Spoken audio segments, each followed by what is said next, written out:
واصبر وما صبرك إلا بالله. فضلا وليس أمرا ادعمونا بلايك للفيديو واشتراك بالقناة. السلام عليكم ورحمة الله تعالى وبركاته. معكم قناة إكرام. كي دايرين البنات؟ لاباس عليكم؟ كلشي بخير؟ كلشي مزيان؟ نتمنى تكونوا على خير كاملين. اليوم ان شاء الله غندير واحد الكيكه كنديرها لوليداتي عزيزه عليهم.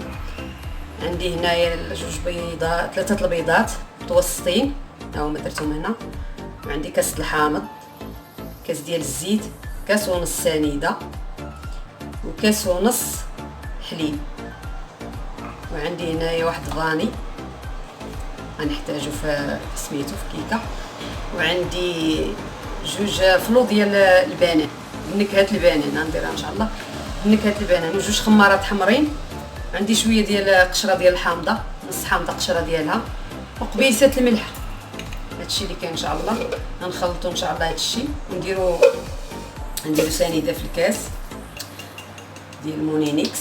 ها هي كاس ونص بهذا الكاس هذا، حيت هذا راه بحال كاس العنبه، هذا كيهز بحال كاس العنبه. غندير معاهم كاس الزيت، ها هي قشره ديال الحامضه، كاس ونص حليب،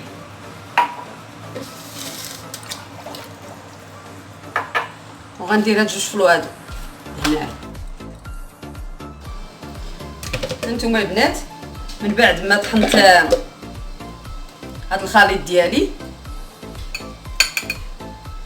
من بعد ما طحنتو كيجي على هاد القوام هذا، ها هو كيجي خاطر. غنحيد منه واحد جهد كاس هنا بالزليفه، غنحتاجو للتزيين. ها هو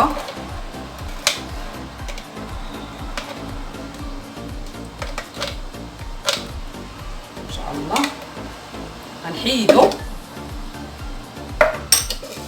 غنزيد هنا كاس ديال الحامض، الماء ديال الحامض كنطحن انا، كنطحنو بمونينيكس ونصفيه، ما كنديرو بجبتو. 3 البيضات ها هما غنطحنو ان شاء الله، ونتلاقاو باش نخلطو ونزيدو الدقيق نشوف شحال هزات لينا. ها هو من بعد ما طحنتو البنات الخليط غنخويه هنايا هاد المول.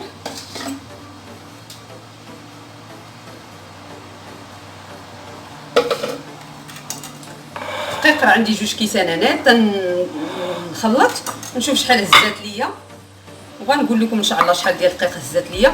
وهذيك الكريمه اللي حيدتها هي غنديرها في الثلاجه ان شاء الله تبرد. بسم الله.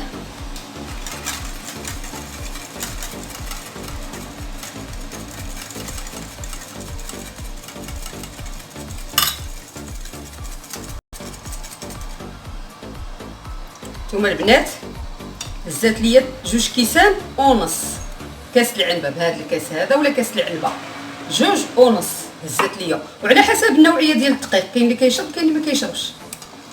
غندير 2 خمارات،